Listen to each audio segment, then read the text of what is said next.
harkafuun daawwattoota furdoftoota bilisootii fi ashama akkam jirtu kun oduu keenya kan guyyaarraati. Oduu keenya kan guyyaarraa waliin ammurataa obsaati. Egaa daawwattoota furdoftoota bilisootii fi amma xumura sagantaa keenyatti nu faana turuu hin dagatina.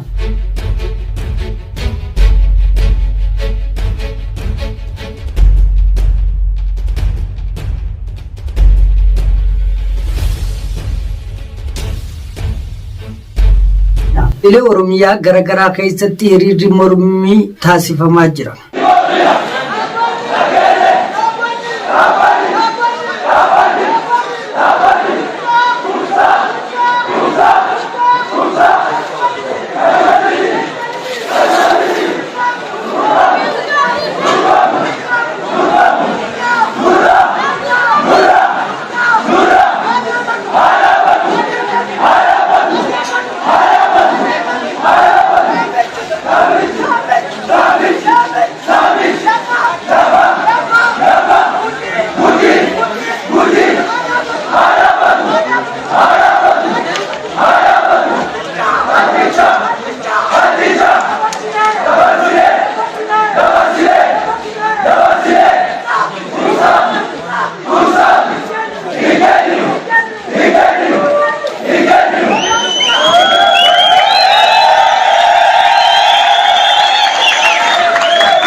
Dhaabbileen mirga namoomaa miseensonni UN sochii Itoophiyaa akka morman waamicha taasisee jira. Bal'ina oduu kanaa daandii bilisummaa Oromiyaa irraa waan qindeeffate qaba. Dhaabbileen mirga namoomaa miseensonni UN sochii Itoophiyaa akka morman waamicha taasisan. Bitootessa 2023 dhaabbileen mirga namoomaaf siviilii 60 ol ta'an miseensonni mana maree mirga namoomaa UN sochii Itoophiyaan qorannoo garee ekspertoota UN dhaabsisuuf deemtu dura akka dhaabbatan waamicha dhiyeessan.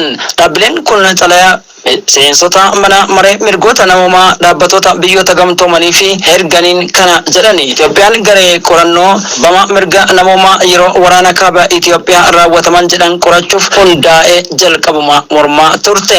Yoo immoo ergamni qorattoota kanaa akka adda citu wixinee qopheessuun sochii eegaluu ishee ibsamu hordofee fi dhaabbileen kanneen akka Amnesty International fi Human Rights Watch keessa jiran waamicha kana akka dhiyeessanis barameera.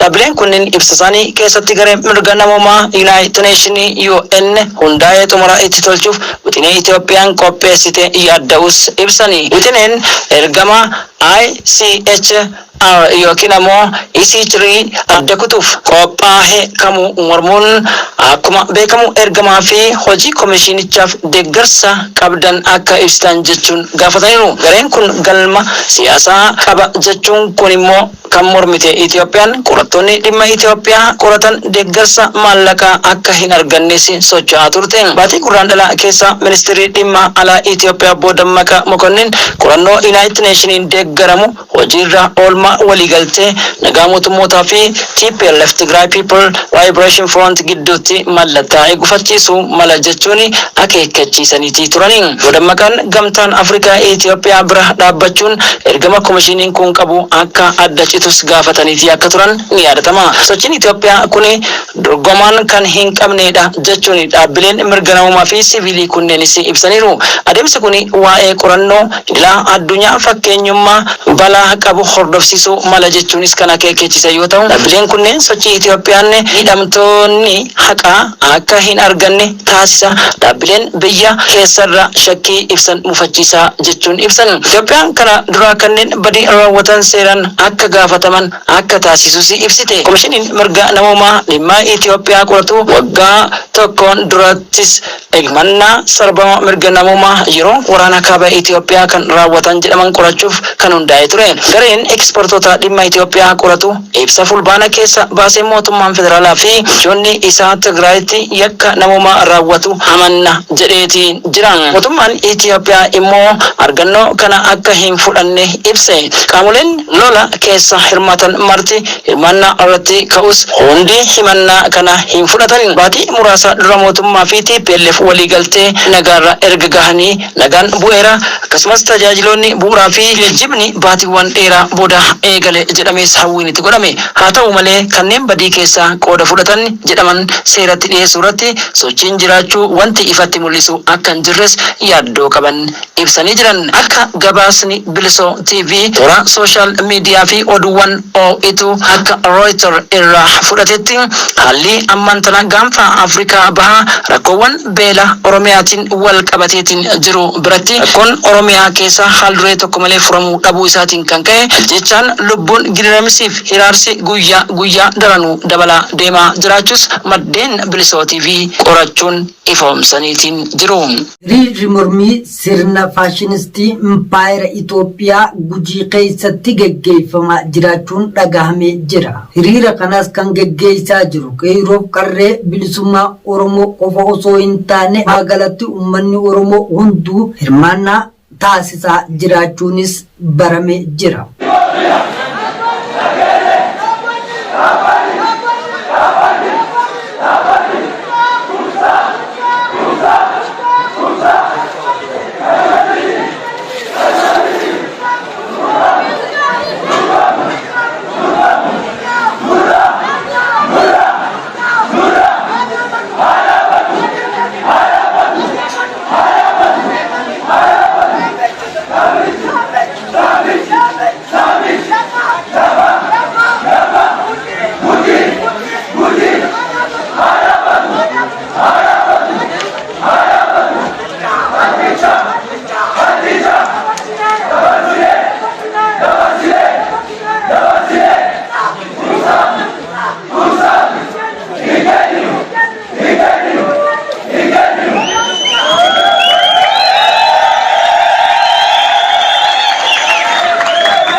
Egaa daawwattootaaf hordoftoota Bilisoo TV sagantaan oduu keenya irraaf qabannee isiniif dhiyaannee asirratti goolabama sagantaalee birootiin hamma walitti deebinu qophiilee Bilisoo TV afaan waliin turtii gaarii isiniin jenna.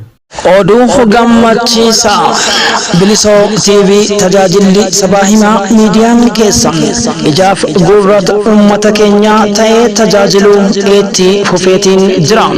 Bu'aa bahiiwwan hedduu dandamatee miidiyaan keessan sagalee uummataa dambalii qilleensa Oromiyaa badda gammoojjii badda daree alaa fi keessa haala oolmaa Oromoof Oromiyaa kutaawwan garaagaraa odeessa ragaa fi raan qindeeffateen balballoomii oolmaa injifannoo waraana bilisummaa Oromoo akkasumas ilmaan Oromoof qe'een Oromiyaa maalirratti oolteef dambaliiwwan qophii adda addaatiin isin dabaluuf qilleensa irratti argama.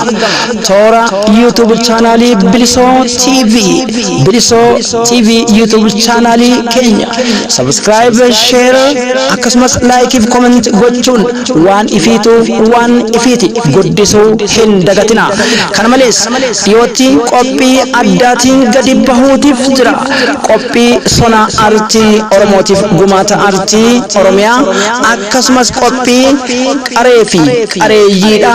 Qophiiwwan ijoo dubbii dhimma qophii addaatiif gaaddisa marii hayyootaa isiniif qopheessuudhaaf jira. Maree isin yeroo kana wanti nu cinaa dhaabbattaniin yoo jiraate Bilisoo TV'n keenya keessani kiyya keeti kan sabaati sagalee uummata keenyaati. Ogeeyyii fi rogeeyyii akkasumas galaalchitootaaf gaazexeessota ammayyaaf ogeeyyii teeknikaatiin kan dabalame Bilisoo TV'n sagantaa isaa guyyaarraa fooyyessaa qophii yaadaa uummataaf dhageeffattootaatis fudhachaa fuulduratti amma biiftuu bilisummaatti imala. Bilisoo TV.